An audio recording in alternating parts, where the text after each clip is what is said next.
Welcome to the Cheating Confession Reddit channel. Today, I'm going to share with you a real-life cheating story. It will give you a better understanding of the issue of infidelity today and help you be more cautious when it comes to a cheating wife. Let's dive into this story together. Greetings, my dear viewer.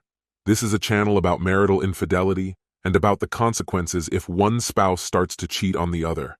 If you, as well as I do, support true family values and condemn cheating, then subscribe to the channel and give this video a like.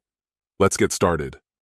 The rhythmic chime of the grandfather clock filled the dining room of Aaron and Avery's suburban home, its unrelenting cadence underscoring the strained atmosphere between them. The clock's polished mahogany finish gleamed under the chandelier's muted light, casting faint reflections that danced across the room. Aaron's gaze rested on Avery, seated opposite him at the meticulously set table. Her attention was fixed elsewhere, anywhere but on her husband. The fine china, a wedding gift from her parents, remained laden with untouched salmon, now growing cold as Avery absently prodded at her meal with her fork. The dwindling evening sunlight filtered through the bay windows, elongating the shadows that painted their faces with unspoken tension. Beyond the walls, their pristine garden stood as a testament to their shared dedication to appearances. The hedges were trimmed to geometric precision, and the rose bushes flourished in orderly symmetry, a reflection of the facade they had so carefully cultivated. Aaron sipped his wine, the blackberry and oak flavors rolling over his tongue, a vintage from Napa Valley, a vineyard they had toured 3 years prior. It had been a simpler time, before Eric, before the lies, before the messages that had shattered his trust. "This wine is excellent," Aaron remarked, his tone cool yet carrying an edge that hinted at the simmering turmoil beneath. "From that vineyard in St. Helena. You remember, don't you? The one where you vowed to love me forever?" Avery's hand trembled as she lifted her glass of water, deliberately avoiding his piercing gaze. "You've hardly touched your dinner, Aaron," she murmured, her voice uneven. He gestured toward her plate with a slight smirk. "And you've suddenly lost your appetite for cedar plank salmon? That's unusual. Is something amiss?" The clatter of her fork against the plate broke the oppressive silence. Avery squared her shoulders, lifting her chin in defiance as a flicker of resolve ignited in her eyes. "There's something I need to tell you," she said, her voice steadier now. Aaron leaned back, straightening his tie with deliberate precision, the gesture of a man bracing for conflict. "By all means," he invited, his tone calm yet charged. She took a breath and plunged forward. "I've been seeing someone else," she confessed, her words tumbling out in a rush. "For months. I can't keep hiding it, admitting it. It feels like a relief." Aaron's fingers tightened imperceptibly around the stem of his glass, but his face betrayed nothing.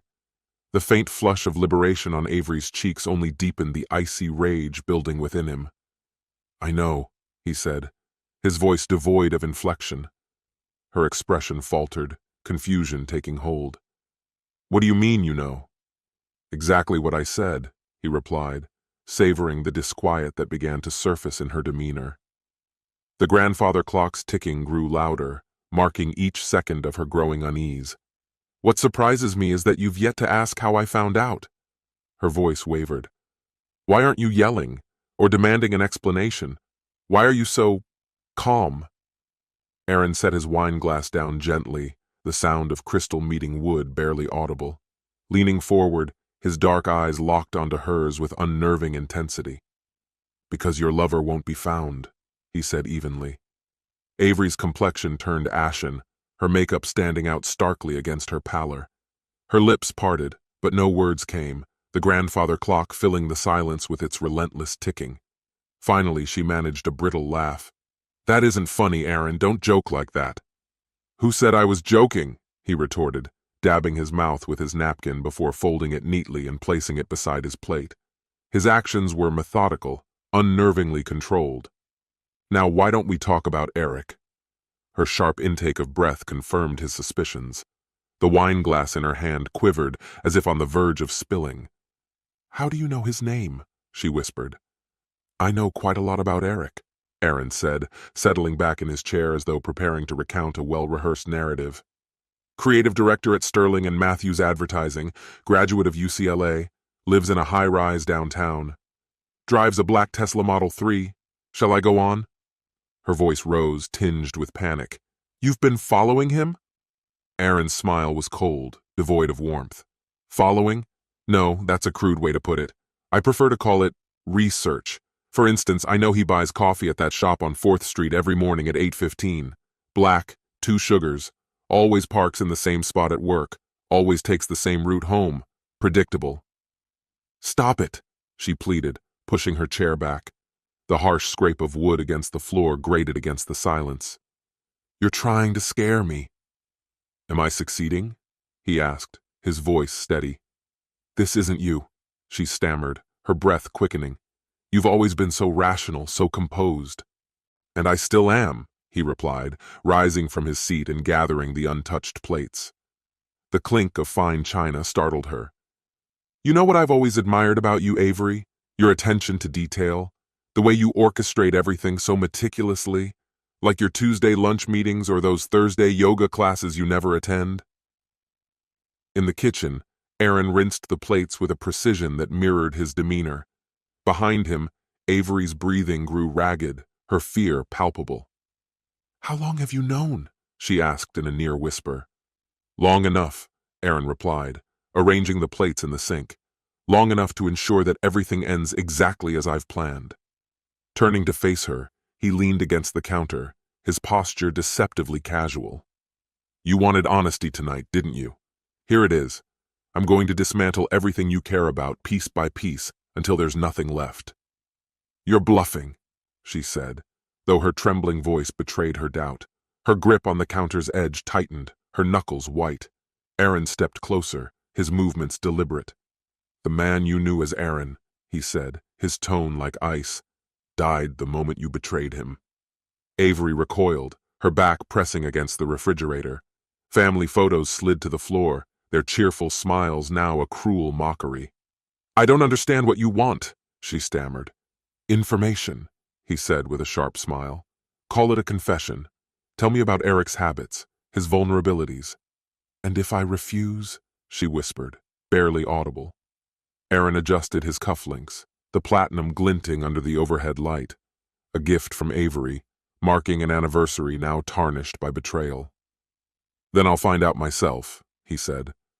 But it would be so much easier if you cooperated. After all, you're the one who wanted honesty, aren't you? He gestured toward the living room, where the leather sectional gleamed under the gentle illumination of the table lamps. Shall we continue this conversation in a more relaxed setting? The night is young, after all. Avery walked hesitantly toward the couch, perching on its edge as if prepared to flee at a moment's notice. Aaron sank into his armchair, the leather sighing beneath his weight. Pulling out his phone, he opened a notes app and fixed her with a deliberate gaze. Taking notes? Avery's laugh was brittle, teetering on the edge of hysteria. What is this? A corporate meeting? I believe in being thorough, he replied, his tone composed. His fingers hovered over the screen. Let's begin with something simple. When did it start? Be specific. I don't remember the exact date, she faltered. March 15th, Aaron interjected smoothly. The Children's Hospital Gala. You wore the blue dress I gave you for your birthday. Eric approached you at the bar while I was engaged with the hospital board. You shared your personal number, not the business one. Should I continue, or would you like to pick it up from here? Avery's hands twisted in her lap. How could you possibly know all that? The same way I know about your first coffee meeting, Aaron said evenly. March 18th, at the little cafe on 4th Street. You told me you had a client appointment. You ordered a vanilla latte. He paid. You sat by the window and talked for precisely 47 minutes. You've been spying on me? Avery's voice wavered, breaking. Spying sounds so unrefined, he said, scrolling through his phone. Think of it as monitoring my investments. Investments? She repeated, her voice trembling. Our marriage is an investment, he explained coldly. One you decided to devalue. Tears streaked down Avery's face, mixing with smudges of mascara. Why didn't you confront me sooner? Why let it get to this point? to comprehend the full extent of your betrayal," he said, lifting his gaze from the screen. "Now let's talk about the hotel off Highway 27. "No," she whispered, shrinking back. "Room 214, Aaron continued, his voice sharp. "Every Tuesday afternoon, you check in under your maiden name. Shall I elaborate on the observations of the housekeeping staff, or would you prefer to share the details yourself?" "Stop it!" she cried, pressing her hands to her ears. "I can't bear this anymore." "But you could live it," Aaron said with a bitter laugh. "You could sleep in our bed for months, pretending to be a faithful wife while carrying on with Eric, but hearing the truth aloud is too much." The hours dragged as Aaron meticulously unraveled every layer of her affair, piecing together the puzzle he had constructed since discovering her betrayal. He watched her crumble, her defiance giving way to despair, and an escalating awareness of how deeply he had uncovered her double life. By midnight, the grandfather clock's chime reverberated through the house. Avery sat gripping a glass of water, her hands trembling. Her voice, reduced to a raw whisper, faltered as she attempted to explain through sobs and confessions. "Thank you for your honesty," Aaron said, standing by the fireplace and glancing at his notes one final time. "It's refreshing, isn't it? No more secrets between us." "What are you going to do?" Avery's voice was barely audible. Aaron adjusted his cuffs, the casual motion contrasting with the weight of their exchange. "That's not something you need to worry about right now. You should get some rest. You look exhausted." "Sleep? After all this?" she said, her disbelief palpable. "Why not?" he replied, his calm laced with steel. "You've slept soundly beside me for months while living this charade." Avery staggered to her feet. "I can't stay here. I should leave. Go to Eric." Aaron's laughter was cutting. "By all means, try calling him. I'm sure he'd be delighted to hear how tonight unfolded." "You're not the man I married," she whispered, her voice breaking. "No," Aaron agreed, satisfaction glinting in his eyes. "I'm the man you created when you shattered every vow we made." He watched her retreat upstairs, her steps unsteady until the bedroom door clicked shut. Only then did he relax into his chair, pulling out his phone to confirm the tracking app's location on Eric's car. The glowing red dot indicated that Eric was at home, likely asleep and oblivious to the storm brewing around him.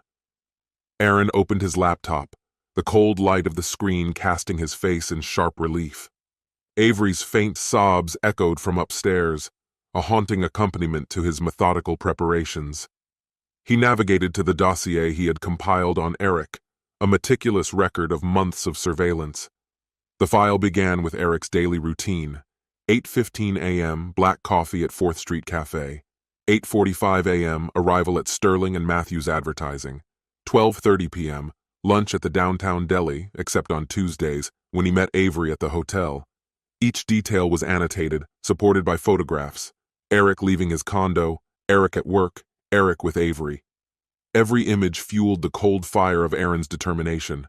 The sound of running water upstairs signaled Avery's attempt to wash away the night's truths. Aaron opened a folder of intercepted emails, intimate exchanges between Eric and Avery, each one a damning piece of evidence. Their words read like courtroom exhibits, each line deepening their culpability. "It begins," Aaron murmured, logging into an encrypted email account he had prepared months earlier. The first email, disguised as an IT security alert, was sent to Eric's work account. The attached PDF carried a keystroke logger, crafted to evade detection. Next, he composed a cryptic text to Eric's personal phone. "I know about the affair with Avery. Her husband knows too. Be cautious." He leaned back, envisioning Eric's reaction upon receiving the message. The seeds of paranoia had been sown. All that remained was to nurture them with fear. In the days that followed, Aaron observed Eric unravel through his network of surveillance. Eric altered his routines, avoided familiar places, and appeared increasingly agitated. Meanwhile, Avery grew more distraught over Eric's sudden silence. "He's not responding to me," Avery said one morning at breakfast, her voice tight with anxiety. Aaron took a measured sip of his coffee, a faint smile curling his lips. "Interesting," he remarked. She hadn't planned to let her emotions surface, but the tremor in her voice betrayed her. Aaron noticed immediately. Problems with communication already? He remarked, his tone light as his eyes remained fixed on the newspaper he folded with deliberate precision. That must be difficult for someone like you. From across the kitchen island, Avery's wary eyes locked on him. What did you do? She asked, her voice barely audible, tinged with suspicion. Me? Aaron responded, folding the newspaper slowly, aligning its edges as though it were the most pressing matter in the world. I'm right here, playing the part of the devoted husband you clearly don't deserve. Perhaps Eric is simply discovering that choices have consequences. If you've hurt him, what then? She asked, her words trembling but edged with desperation. Aaron's voice dropped to an unsettling calm. And what would you do about it, Avery? Go to the police? Explain that your husband might have done something to the man you've been sneaking around with? His words lingered in the silence, a thinly veiled threat cloaked in tranquility. How do you think that story would unfold? He continued. Her face crumpled under the weight of her guilt. I didn't want any of this, she murmured. Yet here we are, Aaron replied, straightening his tie with meticulous care. Actions have consequences, Avery. Some of us must face them. He walked out the door, headed to work, his next move already planned. At exactly 10 a.m., an anonymous email would reach Eric's boss, hinting at vague financial discrepancies in the accounts Eric oversaw. The accusations were just enough to spark doubt and initiate an audit, further unraveling Eric's already precarious life. By the end of the week, Eric didn't show up for their planned meeting. From his home office, Aaron watched as Avery repeatedly dialed Eric's number, her anxiety growing with each unanswered call. Aaron observed her unraveling with quiet satisfaction. She paced the house like a caged animal, flinching at every small sound. That evening she hesitated in the doorway of his office, her exhaustion evident in the dark circles beneath her eyes and the pallor of her skin. I'm worried about Eric, she admitted, her voice trembling. No one's heard from him, she added, barely above a whisper. Aaron glanced up from his computer, his expression carefully controlled. That must be upsetting for you. Have you thought about filing a missing persons report? I can't, she replied, wrapping her arms around herself as if to shield against his words. Because of the affair? Aaron interjected smoothly. Yes, that would complicate things, wouldn't it?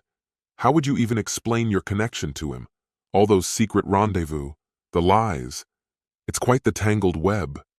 Avery pressed her hands to her face, her head shaking in despair. Please, Aaron, if you know something— Oh, I know plenty, Aaron interrupted coldly. I know betrayal leaves scars, and actions have repercussions. Now it seems you're beginning to understand what it means to lose everything. He turned back to his computer, effectively dismissing her. She lingered a moment longer, her defeat palpable, before retreating with slow, heavy steps. Aaron allowed himself a faint smile of satisfaction. Everything was falling into place, and the next phase of his plan would unfold later that night. As Avery wrestled with her fears upstairs, Aaron worked methodically in his study, arranging the final details with calculated precision. Eric's disappearance would be discovered at the perfect moment, with just the right details laid bare to serve Aaron's design. His fingers flew across the keyboard, drafting emails and forging documents that would seal Avery's downfall. Meanwhile, the week dragged on in agonizing increments for her. She barely ate, rarely slept, and jumped at every notification or passing shadow. Aaron watched her unravel with a detached sense of victory. The morning news shattered the tense silence of their breakfast. The anchor's calm voice announced grim developments. Breaking news this morning: a body has been discovered in Riverside Park. While the identity remains unconfirmed, sources suggest a possible connection to the recent disappearance of local advertising executive Eric Hernandez. Avery's coffee mug slipped from her trembling hands, shattering on the floor. The dark liquid spread across the tile, unnoticed as her wide, horrified eyes fixated on the television screen, now showing Eric's smiling headshot. No, she whispered, her voice raw with disbelief. No, this can't be happening. Aaron stepped carefully around the broken mug, placing a hand on her shoulder with a gesture that seemed tender but felt calculated. She flinched but didn't pull away. "This must be incredibly hard for you," he said softly, his tone laced with thinly veiled triumph. "Is there anything I can do to help?" The anchor continued describing the body's discovery by early morning joggers. "Police are treating the scene as a possible homicide investigation," she reported. Avery recoiled from Aaron's touch, her face a mask of horror. You did this," she stammered, her voice cracking with accusation. "Somehow this is your doing." "Did I?" Aaron asked, his smile sharp as a blade. He picked up the remote and turned up the television volume. "That's a serious accusation, Avery." Her face drained of color as his words registered. "Evidence?" she asked, her voice barely audible. "Oh, it's fascinating what someone's phone can reveal," Aaron mused casually. "Messages, emails, location data, all those tiny digital breadcrumbs." Her expression twisted with dread. "What have you done?" "Me? Nothing at all," Aaron replied, his mock innocence infuriating. "But you? Well, let's just say the police might find your messages rather interesting. Threats, demands to meet, those might raise a few eyebrows." "I never sent," she started, then froze as realization struck. "You sent them. From my phone." Aaron's smirk deepened. "Your password? Our anniversary. It was almost too easy. Fitting, don't you think?" The doorbell rang suddenly, its chime cutting through the tension. The frosted glass revealed the outlines of two officers waiting outside. Aaron's grin widened. "Perfect timing," he said, his voice calm. "You should answer it. Not opening the door might look suspicious." Avery rose unsteadily, her movements stiff with disbelief. "This isn't real," she murmured. "This can't be happening." "Oh, it's real," Aaron whispered, his voice venomous. "As real as your betrayal. As real as the nights I spent planning this moment while you were with him. Go on, Avery. Open the door. Tell them everything." The bell rang again, sharper this time. Like a puppet on strings, she shuffled toward the door, her hand trembling as it reached for the handle. Aaron watched from the kitchen, satisfaction coursing through him as she opened the door to two detectives with grim expressions. "Mrs. Morrison?" the older one asked, his badge gleaming in the morning light. "I'm Detective Roberts, and this is Detective Smith. We'd like to ask you a few questions about Eric Hernandez." Avery Saab hesitated, her breath catching as she reluctantly stepped aside to let them enter. Her husband, Aaron, immediately took the lead. Radiating the aura of a composed and caring spouse, Aaron spoke with practiced ease. "Certainly, detectives, please come in." He placed a seemingly supportive hand on Avery's back. The subtle flinch she gave under his touch did not go unnoticed by him. "My wife is understandably upset. Eric was a very close friend." Detective Smith's observant eyes picked up on the way Avery instinctively recoiled and seemed to shrink inward. "Perhaps we could speak with Mrs. Morrison alone first?" she suggested. Aaron's response was smooth and unwavering. "Actually, as her husband, I believe it's best if I stay. Avery is clearly distraught, and I want to support her through this difficult moment." His hand on her shoulder tightened subtly, enough for her to notice but not enough to draw suspicion. "We have no secrets between us. Isn't that right, darling?" Tears welled in Avery's eyes and began to spill over. She nodded mutely, unable to summon the courage to challenge him. The detectives exchanged a silent, knowing glance that didn't escape Aaron's attention. A flicker of satisfaction crossed his features. He could tell they had sensed the tension and were beginning to form theories. "Why don't we all take a seat?" Aaron suggested, steering them toward the living room. "I'm sure you have questions about Eric. Avery knows everything about their friendship." As the detectives began their inquiry, Aaron settled comfortably into his armchair, observing with subtle pleasure as Avery struggled to maintain her composure. With each halting explanation and shaky denial, the web he'd spun around her tightened. Every piece of evidence he had carefully planted was falling perfectly into place. For Aaron, this was no longer just about revenge. It was a masterpiece in the making, and Avery's sobs provided the perfect crescendo. As she fumbled to explain her connection to Eric without fully revealing their affair, Aaron allowed himself the faintest smile. The game was unfolding exactly as he had planned. The morning sun climbed higher, casting sharp beams of light across the room. As Avery's carefully crafted facade unraveled under the detective's questioning, Aaron leaned back, savoring the spectacle of her life disintegrating before their eyes. To him, this was justice in its purest form. In the austere interview room, Detective Roberts spread a series of photographs across the table.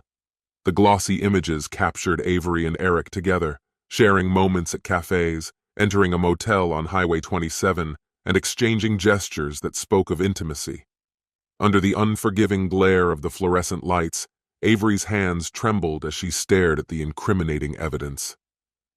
"Mrs. Morrison," Roberts began in a calm, measured voice, "we've uncovered some concerning emails between you and Mr. Hernandez. Can you explain this one?" He slid a printout across the table. The email, dated 3 days before Eric's death, made Avery's breath catch. "You can't just discard me like this. If you refuse to meet, I'll ensure everyone knows what you've done. Your wife, your boss, everyone. Don't test me, Eric." "That wasn't me," Avery said, her voice cracking. "I didn't write this. Someone must have—" "Must have what?" Detective Smith pressed, leaning in. "Hacked your email? Stolen your phone? This message was sent from your account using your home's IP address." "My husband," Avery began, her voice dropping to a whisper before she stopped herself. "Your husband?" Roberts raised an eyebrow. "Aaron Morrison? The man who has fully cooperated with this investigation? The one who gave us an alibi for the night Eric Hernandez vanished?" "You don't understand," Avery said desperately, pressing her hands flat against the table. "He's not who he seems. He's been planning this. He's orchestrated everything." The detectives exchanged another glance. "Mrs. Morrison, we've spoken with your husband," Smith said. "He appears genuinely concerned about you. In fact, he's the one who brought these emails to our attention." A bitter, humorless laugh escaped Avery. "Of course he did. He probably wrote them himself." "That's a serious accusation," Roberts said, pulling out his notebook. "Do you have any evidence to back this up?" Avery froze, memories of Aaron's calculated words flooding back. She recalled the precision with which he'd described his plans, the cold efficiency of his manipulation. "He knew about the affair," she said finally. "He'd been watching us." Smith nodded. "He did mention hiring a private investigator. That's not illegal, Mrs. Morrison. What is illegal are the threats sent to Mr. Hernandez." "I didn't send any threats." Avery's voice rose, cracking with frustration. "Aaron did this. He's framing me." The door creaked open, and Aaron entered, his expression carefully crafted into one of concern. "I heard shouting. Is everything all right?" "Mr. Morrison," Roberts said, standing. "We're in the middle of an interview." "Of course, I apologize," Aaron replied, moving toward Avery. He placed a hand on her shoulder. "I just wanted to check on my wife. This has been incredibly hard on her." Avery recoiled from his touch. "Don't pretend you care about me," she snapped. "Tell them the truth, Aaron. Tell them what you did to Eric." Aaron's face remained calm, his voice a portrait of sympathy. "Detectives, you can see how distressed she is. Since Eric's passing, she's been struggling to cope. She's been making wild accusations and seems unable to process the events." "You manipulative liar!" Avery yelled. "You planned all of this." "Avery, please," Aaron soothed. "I understand this is overwhelming. Losing Eric after your connection ended must be devastating." "It didn't end!" Avery shot to her feet, her chair crashing to the floor. "You forced him to stop seeing me, and then you—" She trailed off, unable to complete the thought. "Mrs. Morrison," Smith said firmly, "please sit down. These outbursts won't help your case." Aaron bent to pick up the fallen chair, his movements deliberate. "Perhaps I should take her home," he suggested. "She's clearly not in a state to continue." "Actually, Mr. Morrison," Roberts interjected, "we need Mrs. Morrison to remain for further questioning about her whereabouts the night Eric Hernandez disappeared." "Of course," Aaron said with a calm nod. "I'll wait outside. Darling, remember what Dr. Matthews said about managing your anxiety?" Avery blinked in confusion. Dr. Matthews? What are you talking about? Aaron turned to the detectives. She's been seeing a therapist for months. Dr. Matthews expressed concern about her emotional stability, especially her fixation on Eric. That's a lie! Avery lunged forward, but Smith grabbed her arm. I've never seen any Dr. Matthews. Honey, please, Aaron said gently. Not here. Roberts made a note. Mr. Morrison, we may need to contact Dr. Matthews. Could you provide their information? Of course, Aaron replied, pulling out his phone. I'll send it to you right away. Avery's life had become a whirlwind of accusations, mysterious records, and damning evidence. She sat rigidly in her chair, a flicker of disbelief crossing her face. You fabricated everything, didn't you? The therapist, the appointments, all of it? Aaron met her accusation with a mild shrug, casting a measured glance toward the detectives. You've certainly been thorough in your investigation, he said, his voice smooth. Dr. Matthews did warn me something like this might happen. She said Avery's stress could lead to delusional thinking if triggered by emotional strain. Thank you, Mr. Morrison, Detective Roberts replied curtly, his tone signaling the end of the discussion. We'll contact you if we need further clarification. Aaron's composure didn't waver as he left the room, though a fleeting look of triumph danced in his eyes when his gaze briefly locked with Avery's. Once outside, he took out his phone, sending a text to a carefully selected contact. Everything was progressing exactly as he'd envisioned. Soon, the evidence, Avery's DNA at the crime scene, her fingerprints on the murder weapon, and threatening messages to Eric, meticulously time-stamped, would solidify his narrative. Back in his office, Aaron reviewed security footage from the police station parking lot. His exit was perfectly timed, with his figure clearly visible on the cameras. At 8:47 p.m., he had deliberately checked his watch, creating an unassailable alibi for Eric's murder. Detective Roberts, he knew, would eventually uncover this footage, along with records of his attendance at a business dinner across town. His phone buzzed with a text from Detective Smith. Mr. Morrison, we'd like to ask a few more questions about Avery. Can you come in tomorrow morning? Aaron's lips curved into a subtle smile as he typed a response. Of course, Detective. Let me know the time. The next morning, Aaron adjusted his tie before walking into the station, exuding an air of cooperative concern. Detective Smith greeted him and led him into a different interview room than the one Avery had occupied. We've uncovered new evidence, Smith began, gesturing for Aaron to take a seat. Aaron leaned forward slightly, his expression earnest. I'm here to help in any way I can. Eric's death has been devastating. Detective Roberts entered, setting a stack of photographs on the table. Each image showed Aaron near locations tied to Eric, his office, a favorite coffee shop, and other frequented places. Can you explain these? Roberts asked, his tone probing. Aaron studied the pictures with a thoughtful frown. I suspected Avery was having an affair with Eric, he admitted. I hired a private investigator and even did some surveillance myself. I needed to know the truth. That must have been difficult, Smith said, leaning in. Seeing your wife with another man. Aaron's jaw tightened briefly, a controlled display of emotion. It was excruciating, he confessed. But I never confronted them. I simply gathered evidence. For a divorce? Roberts asked. Aaron nodded. Initially, yes. But then I noticed Eric's behavior changing. He seemed paranoid, constantly looking over his shoulder. It was as if he was being threatened. By you? Smith's voice cut sharply. Aaron gave a soft laugh, laced with incredulity. Me? No, Detective. It was Avery. You've seen the emails she sent him, the threats when he tried to end their relationship. I never thought she'd spiral like this. Roberts switched the topic. Tell us about Dr. Matthews. Aaron pulled out his phone. I've kept records of Avery's sessions. She began seeing Dr. Matthews 3 months ago. Her mood swings and outbursts were becoming unmanageable, and I was concerned. And where is Dr. Matthews now? Smith inquired. She relocated to Seattle last week, Aaron replied, his tone measured. Unfortunate timing, but I have the records, appointment logs, initial assessments, and treatment plans. Roberts's eyes narrowed. We haven't been able to verify her credentials. Aaron's brows knitted in confusion. That can't be. Her office was on Baker Street. Avery went there every Tuesday at 2. He paused, a shadow of doubt crossing his face. Unless she wasn't going to therapy. Was she meeting Eric instead? The detectives exchanged looks, their skepticism of Avery appearing to deepen. Smith's voice was cautious. Avery claims she never attended therapy. She says you fabricated it all. Aaron's hand ran through his hair in a show of distress. She's denying it now?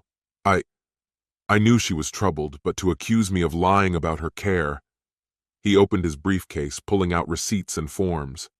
Here are the payments for her sessions and her signed intake documents.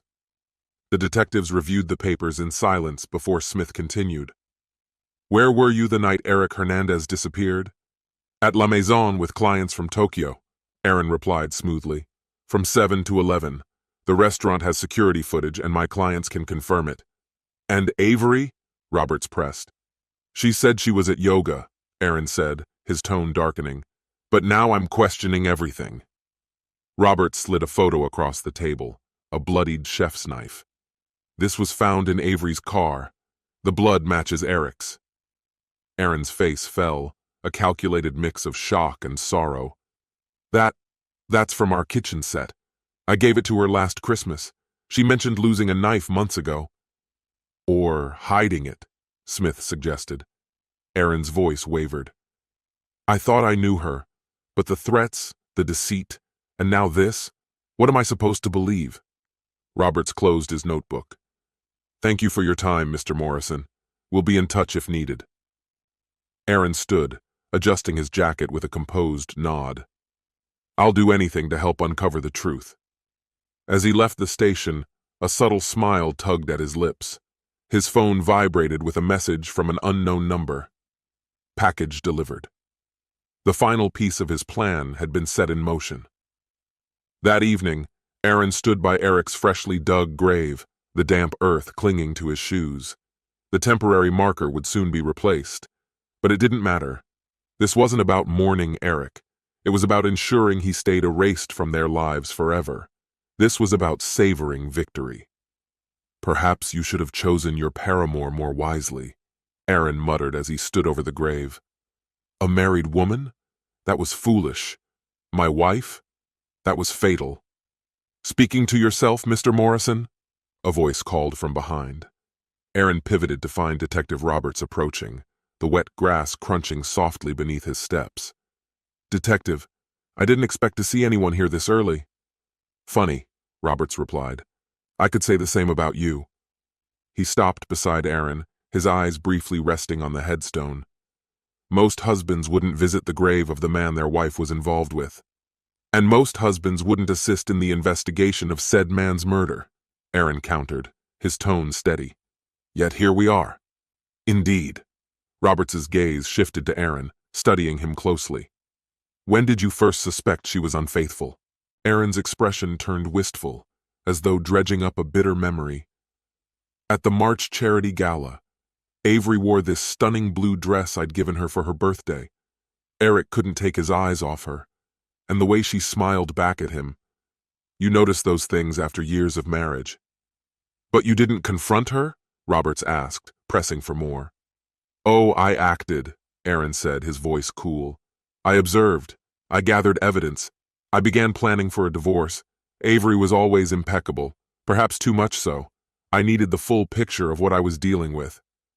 That must have been painful, Roberts remarked. Watching them together, following their trail, most men wouldn't have had your restraint. Aaron's chuckle was as frigid as the morning breeze. Most men act rashly, Detective. I value precision. Did you know Eric had a habit of ordering black coffee with 2 sugars every morning? People like him are easy to predict. You've mentioned that before, Roberts noted. You seem unusually familiar with Mr. Hernandez's habits. Knowledge is leverage, Aaron replied, straightening his tie. For instance, I know you're here because you've uncovered something that makes you question my role as a cooperative, grieving husband. Roberts arched an eyebrow, quite observant. It's why I've succeeded in business, uncovered my wife's infidelity, and identified your current angle," Aaron said smoothly. "You're fishing for something specific." "We retrieved more emails," Roberts disclosed. "Messages between Avery and Eric. They suggest threats were coming from more than just her." Aaron's face remained impassive. "Oh?" "We discovered emails sent from your account warning Eric to stay away from Avery. Would you care to explain?" A faint smile touched Aaron's lips. "You finally found those." "Yes, I sent them.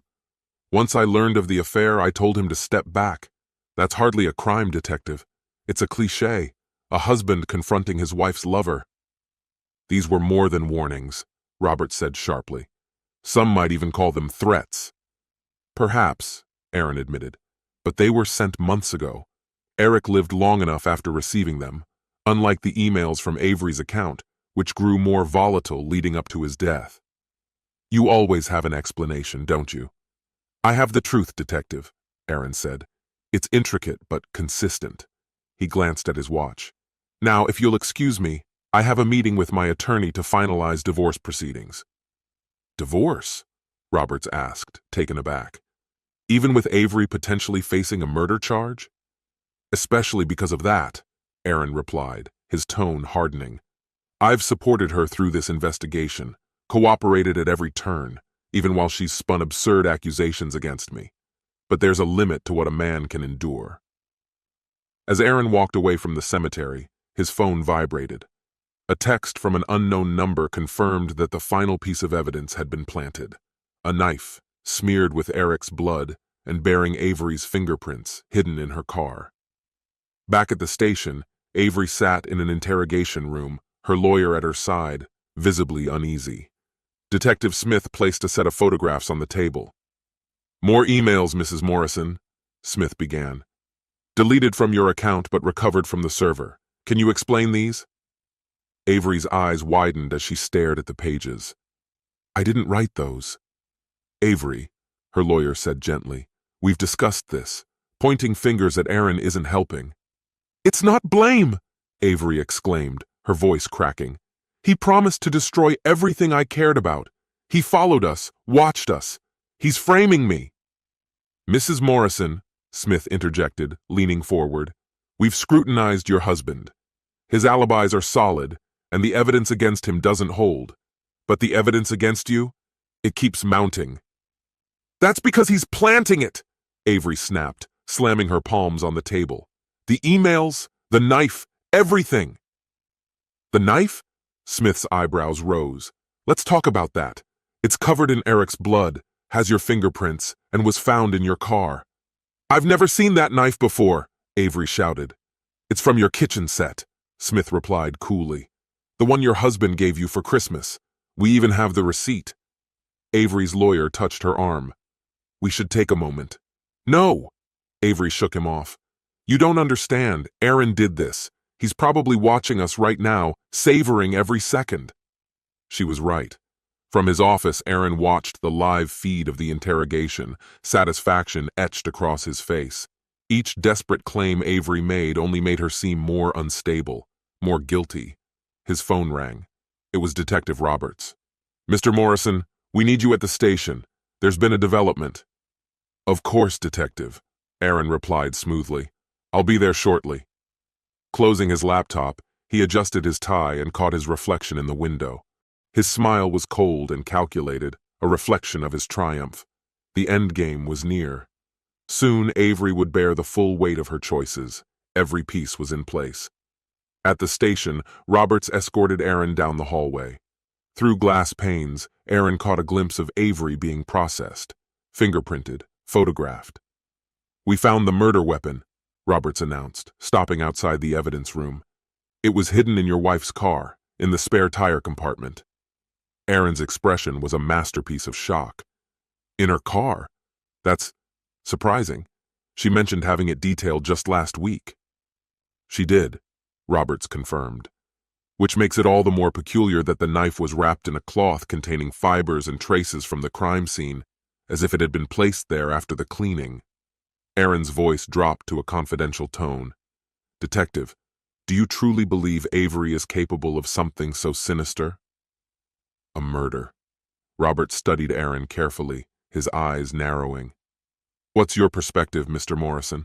As her husband, you'd know her better than anyone. Aaron ran his hand through his hair, a motion that seemed instinctive yet calculated. I thought I knew her, but lately, the threats, the unpredictability, and now this? He let out a sharp breath. The Avery I married could never take a life, but the person she's become? People change, especially when love mutates into something toxic. Robert gave a solemn nod. Love can turn into fixation, and fixation alters people. Aaron let out a humorless chuckle. Is that what she'd call it? Betraying me? Sleeping with another man? Scheming to leave me behind? Is that love? So it's true? Robert pressed. She was planning to leave you? Aaron reached for his phone, scrolling purposefully. I came across these emails on our laptop last week. They detailed their plans, their dreams of building a new life once she left me. Robert took the phone, reading the messages with a darkening expression. This is motive. Why didn't you bring these to us earlier? Aaron's voice softened, his demeanor almost apologetic. I wanted to protect her. She's still my wife, even after everything. I couldn't let myself believe she'd go so far. But now, with the knife... The radio at Robert's hip crackled to life. Detective, Mrs. Morrison is requesting to speak with her husband. Says it's urgent. Robert glanced at Aaron. Do you want to talk to her? Aaron adjusted his tie and nodded. I suppose I owe her that much. When they entered the interview room, Avery was alone, her lawyer notably absent. Her mascara streaked her face, and her wrists were cuffed to the table. Her head snapped up as Aaron stepped inside, her glare brimming with fury. You're enjoying this, aren't you? She spat. Watching me fall apart? Aaron's voice was calm, almost tender. Avery, please, take a deep breath. Where's your lawyer? I sent him away. I don't need anyone to tell you what a monster you are. She leaned forward, the cuffs jangling against the metal. Tell them the truth, Aaron. Admit this was your plan all along.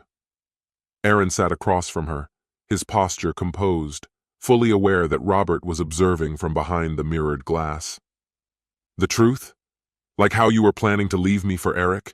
To take half of everything I worked for and start over with him? Avery's face blanched. What are you talking about? Aaron's voice hardened, his words cutting. The emails, Avery, the promises you made. Once the divorce is finalized, we can be together. Those were your words. Her hands clenched against the cuffs. You're lying. You're setting me up. You killed Eric and pinned this on me. Aaron leaned back, shaking his head in mock sadness. Listen to yourself. Paranoid, throwing wild accusations. Dr. Matthews warned me this might happen. Avery's voice grew shrill. There is no Dr. Matthews. You made her up. None of this is real. Aaron rose slowly, his expression pitying. It's obvious you're not in a state to have a rational conversation. Detective? He called toward the door. We're finished here. You won't get away with this, Avery screamed, her voice breaking. Tell them the truth. Admit you threatened Eric, that you orchestrated everything. Aaron paused in the doorway, his tone almost wistful. I'm sorry it came to this, Avery. I wanted to give you everything, but you chose betrayal. He stepped out, the door clicking shut behind him. Her screams echoed faintly through the corridor. Outside, Robert met him. That was illuminating. Her reactions and accusations fit the profile we've been building. Aaron nodded grimly. Dr. Matthews predicted this. Under pressure, she'd spiral into conspiracy theories rather than face reality. We've confirmed payments to Dr. Matthews' office, Robert added. The handwriting on the intake forms is hers. It seems therapy wasn't as effective as she hoped. Aaron's shoulders slumped. I thought it was helping. I didn't realize she was using those sessions to see Eric. Avery's muffled cries grew distant as Aaron walked to the security desk. Detective, I think it's time I talk to my lawyer about filing for divorce. This isn't the woman I married anymore. She's a stranger. Robert nodded. We'll also need your official statement about the knife found in her car. Of course, Aaron said steadily, signing the logbook. It's from a set I gave her last Christmas. She said she misplaced one of the knives months ago. I never imagined. His voice trailed off, heavy with insinuation. As Aaron left the building, Avery's screams faded into silence. Each piece of evidence, the knife, the emails, the therapy records, had been carefully arranged to paint her as the culprit. Starting his car, Aaron caught his reflection in the rearview mirror.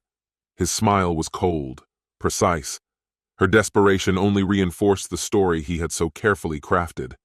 She would soon understand the price of her betrayal. 2 weeks later, Aaron strode confidently through the sterile halls of the county jail. His shoes clicked against the concrete, each step purposeful. A guard stopped him outside a small room. "Your wife's waiting inside. Same rules as always. No contact, no passing items. You've got 30 minutes. Aaron straightened his tie, his face unreadable. "That's more than enough time." Inside, Avery sat at a metal table, her orange jumpsuit stark against her pallid complexion. Her nails were chewed to the quick, and dark circles shadowed her eyes. When she saw Aaron, her expression shifted. Hope flickered briefly before hardening into disdain. "Come to rub it in?" she rasped, her voice hoarse. Aaron eased into the chair across from her, his demeanor cool and composed. "I'm here as your husband, Avery. I'm worried about you." "Worried?" Her laugh was bitter, almost feral. "Is that what you're telling everyone now? Crazy? Unhinged? Let the evidence speak for itself," Aaron stated, his hands firmly clasped on the table. "The threatening emails sent to Eric, the knife discovered in your car, your increasing paranoia, it's all documented." He leaned forward slightly, his tone remaining calm yet imbued with accusation. "The reports from Dr. Matthews paint a deeply concerning picture of your mental state." "That's enough," Avery snapped, slamming her hands onto the table with a sharp crack. "We both know Dr. Matthews isn't real. She's just another piece of the elaborate trap you've set up." Aaron raised an eyebrow, his expression cool and calculated. He cast a brief glance toward the guard on the other side of the glass, as if Avery's reaction confirmed his suspicions. "The police have authenticated those therapy records, Avery. Your signature is on the documents. The credit card charges match your account. Why keep denying the obvious?" "Because it's all fake," Avery hissed, leaning closer, her voice dropping to a dangerous whisper. "You fabricated every bit of it, the emails, the records, all of it. You killed Eric and framed me for it, just admit it." Aaron's smile was cold, devoid of warmth. "That's an interesting theory, but how exactly do you propose I managed all that? The police verified my alibi for the night Eric died. I was at La Maison, dining with clients, on camera the entire time." "You orchestrated everything?" Avery's fists clenched, her voice trembling with fury. "The fake therapy notes, the planted evidence, even Eric's descent into paranoia before you killed him. Every detail was part of your plan." Aaron cut her off smoothly. "Paranoid? Like you are now? Seeing plots and conspiracies everywhere? The police psychologist calls this projection, blaming others for your own actions." Avery froze, her breath catching as a chilling realization dawned. "The police psychologist," she murmured, her voice heavy with dread. "Let me guess, another supposed expert, reinforcing your lies about my mental health?" "Dr. Harrison is highly respected," Aaron replied, feigning concern. "She's particularly alarmed by your erratic behavior, especially after reviewing Dr. Matthews' notes." "There is no Dr. Matthews." Avery's voice rose sharply, causing the guard at the door to glance their way. Aaron shook his head, his expression laced with mock sympathy. "This is exactly the reaction Dr. Matthews anticipated: denial, delusions, and an inability to face reality." "Stop saying her name!" Avery lunged forward, her movements desperate, but the guard intervened, forcing her back into her seat. "Mrs. Morrison," the guard said sternly, "control yourself, or this visit will be terminated." Aaron waited patiently until the guard returned to his post. Then, in an even tone, he continued, "Do you see now? These outbursts, these baseless accusations. This is why the police suspect you were capable of killing Eric?" "I loved Eric," Avery whispered, tears streaking her face. "I could never hurt him." "Loved him?" Aaron's voice hardened, his calm facade slipping as he leaned closer. "The same way you claim to love me? When you vowed to be faithful? When you swore never to betray me? You have no idea what love is, Avery, but you're about to learn all about consequences." Avery's eyes widened as she caught a glimpse of the malice lurking beneath his controlled demeanor. This is who you really are," she breathed. "The monster behind the mask." Aaron let out a low, humorless chuckle. "Monster? No, Avery. I'm just a man teaching his unfaithful wife a lesson she won't forget." "Tell them the truth," Avery pleaded, her voice breaking. "Admit what you did to Eric." Aaron's smile sharpened into something sinister. "Oh, I'll tell you everything, every single detail of my plan. And the beauty of it, even if you repeat a word of this, no one will believe you. Who's going to trust the ramblings of a mentally unstable woman accused of murder?" He leaned closer, his voice dropping to a conspiratorial whisper. "Do you want to know how I did it? How I orchestrated every last piece of this puzzle?" Avery recoiled, her gaze locked onto his face in horror. "You're confessing," she whispered. "Confessing?" Aaron's laughter was soft and cutting. "No, Avery, I'm savoring it. Every moment of your torment was carefully planned. It all started at the charity gala, the night your affair began." "You knew?" Avery asked, her voice barely audible. "I knew everything," Aaron replied, his eyes glinting with cruel satisfaction. "The first text, the coffee shop meetings, the seedy motel trysts. Did you really think you could hide it from me?" "But the police verified your alibi," Avery protested weakly. Aaron adjusted his cuffs with a casual air. "And they were right to. I was on camera at La Maison from 7 to 11. But what they didn't see was the man I hired to take my place at 9:15. Same build, same suit. Conveniently, I went to the restroom at just the right moment. That camera angle in the hallway worked beautifully." Avery's face drained of color. "You planned that too?" "Every detail," Aaron confirmed with a chilling smile.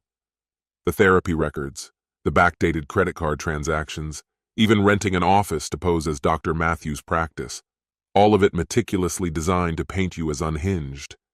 The emails? Your phone password was our anniversary. How poetic."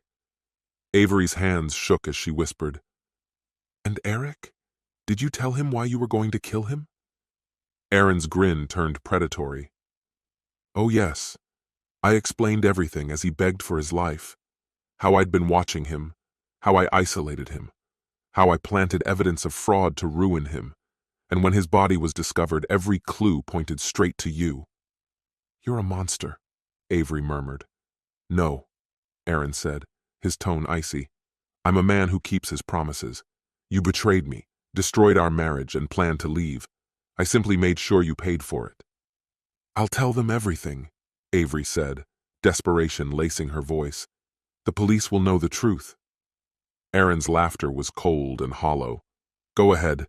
Tell them your calm, rational husband confessed to an elaborate murder plot during a supervised visit. I'm sure that will exonerate you." Avery's gaze darted to the guard. He must have heard. "The guard?" Aaron glanced over his shoulder with a smirk. "He's been glued to his phone for the past 5 minutes. Amazing what a little money can buy." Avery slumped in her chair, her spirit crushed under the weight of his words. "Why are you telling me this?" "Because," Aaron said softly, his voice almost tender, "I want you to understand. Every stab of anguish you feel, every piece of evidence building against you, every shadow of doubt cast on your sanity, none of it is coincidence. I orchestrated it all." "They'll uncover something," Avery said, her voice strained but resolute. "Something you missed." "Like the knife in your car?"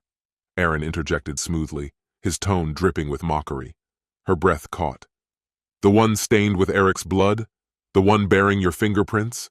he continued, his words cutting like shards of glass. "Amazing, isn't it? How evidence can surface out of nowhere after a car has been meticulously cleaned?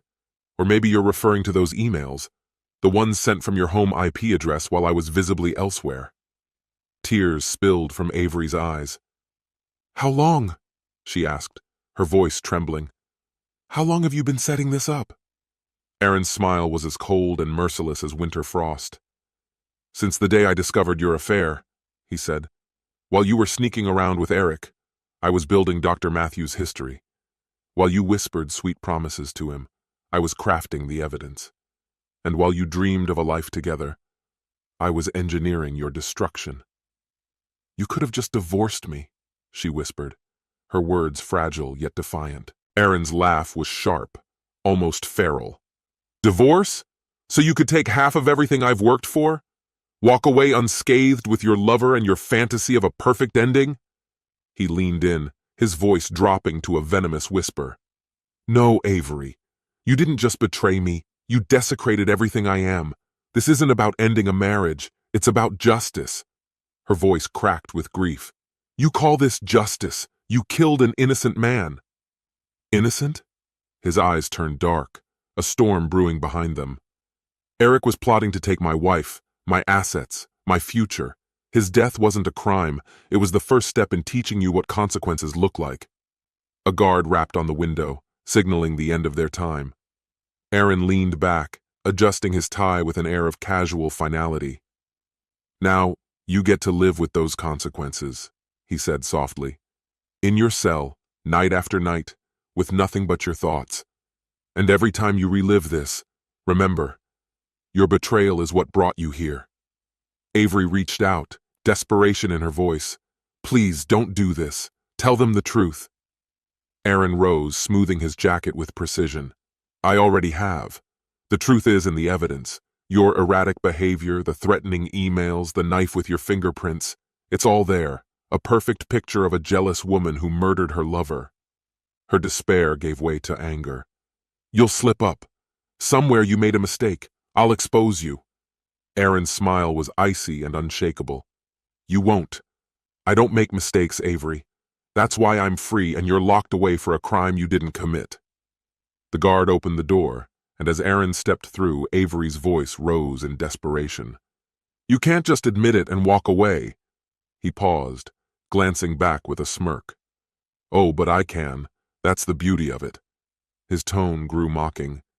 You'll spend every day knowing just how thoroughly I've dismantled your life. Avery shot to her feet, her voice defiant. I'll tell everyone. My lawyer, the police, anyone who'll listen.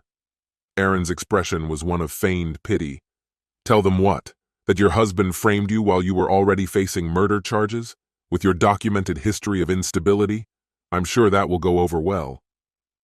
The next morning, Aaron sat in Detective Roberts' office, a somber expression masking his inner triumph. The DA is moving forward, Roberts said. The evidence is rock solid. The knife, the emails, her therapy records, all of it. She's claiming you framed her. Aaron let his voice falter slightly. My own wife, accusing me of something so monstrous? It's devastating. Roberts nodded, his tone sympathetic. Her lawyer's leaning toward an insanity plea, but the evidence against her is overwhelming. She's looking at confinement, either prison or a psychiatric facility. Aaron buried his face in his hands, the picture of a grieving husband. If only I had confronted her sooner, maybe I could have stopped this. This isn't on you, Roberts said firmly. She made her choices. Aaron looked out the window, hiding a satisfied smile. What happens next? The trial starts next month, Roberts replied.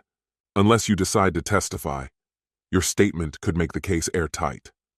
Aaron hesitated, his face a mask of conflicted emotions. Testify? Against her? I need time to decide. Later, Aaron returned to see Avery. She sat hunched in the same chair, her jumpsuit wrinkled, eyes swollen from crying. Here to gloat? She snapped, bitterness lacing her voice.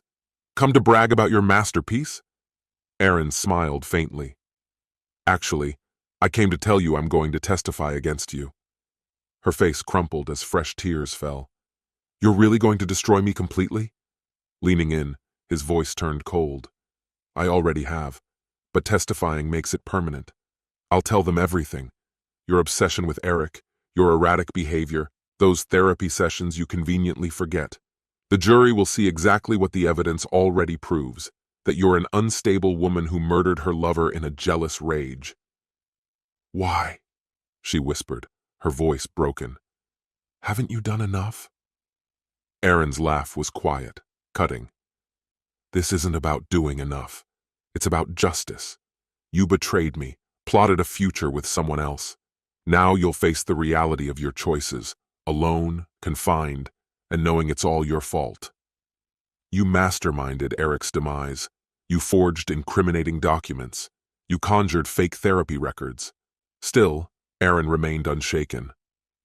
I'm walking away from this, he stated with unyielding certainty. The authorities believe me. I'll be the one presenting the damning testimony while you rant about conspiracies and setups. With a calm tug on his tie, he continued, That's the genius of a perfect plan, Avery. Truth fades when deception shines brighter. The courtroom fell silent as Aaron approached the witness stand. Across the room, Avery sat at the defense table, her once confident demeanor eroded by months in custody. Her attorney had dressed her in a modest navy suit, a weak attempt to project stability, yet the tremor in her hands and the haunted look in her eyes revealed the turmoil beneath. Please state your name for the court, the prosecutor began. Aaron James Morrison, he replied, his gaze locked on Avery with icy detachment. And your connection to the defendant? She is my wife, though we're in the process of divorcing. The prosecutor stepped closer, her voice measured. Mr. Morrison, can you describe your wife's interactions with Eric Hernandez? Aaron's tone was steady. I learned of their affair last March. Avery became withdrawn and preoccupied. Suspicious, I hired a private investigator who confirmed she was meeting Eric regularly. She planned to leave me for him. How did you react to this discovery? I was devastated, Aaron admitted, his voice laced with subtle anguish. But I wanted to save our marriage. I encouraged Avery to see Dr. Matthews for therapy and tried to be patient, even as her actions grew more erratic. Objection, Avery's attorney interrupted. The defense maintains that Dr. Matthews is a fabricated entity. Your Honor, the prosecutor countered, we possess extensive records of Mrs. Morrison's sessions with Dr. Matthews, including signed documentation and payment receipts. Overruled, the judge declared. Acknowledging the judge with a nod, Aaron continued. Dr. Matthews diagnosed Avery with obsessive tendencies.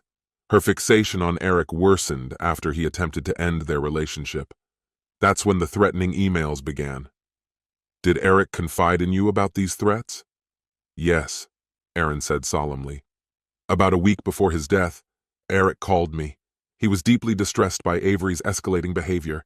He said she was following him, leaving notes, and demanding they reconcile. Avery leapt to her feet, her voice shaking with rage. That's a lie. You stalked him. You— Order! The judge's gavel rang sharply. Mrs. Morrison, sit down or you will be removed. Aaron watched as Avery's lawyer hurriedly pulled her back to her seat, whispering urgently. Each outburst only reinforced the image of her instability. Mr. Morrison, the prosecutor resumed, let's address the knife found in your wife's car.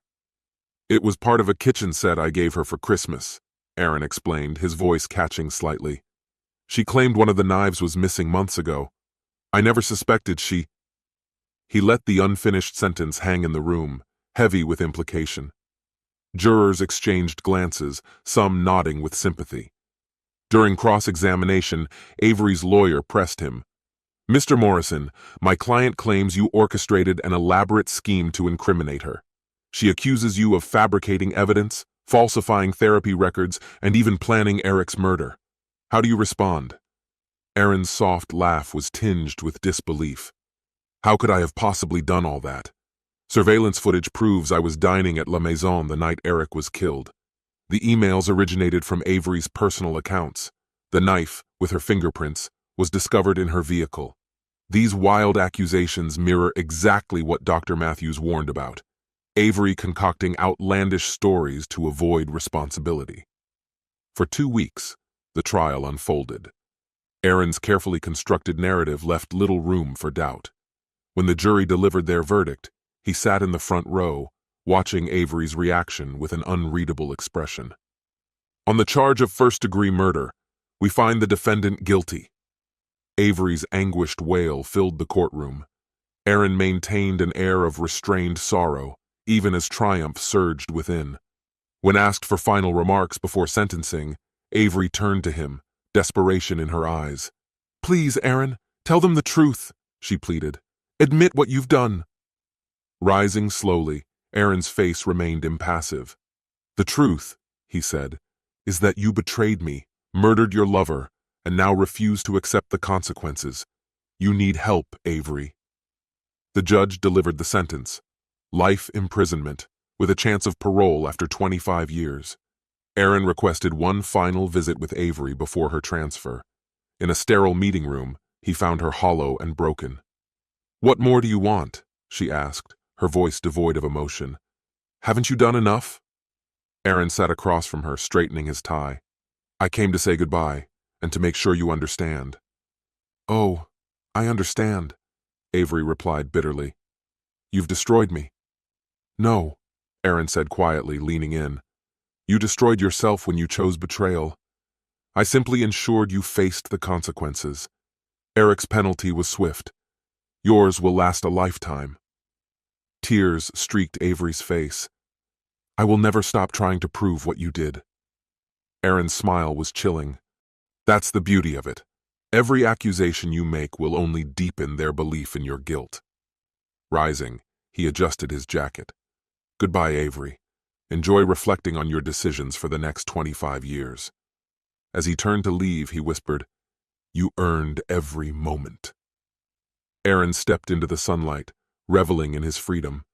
Behind him, Avery's cries echoed faintly, powerless against his victory. His vengeance was complete, unassailable.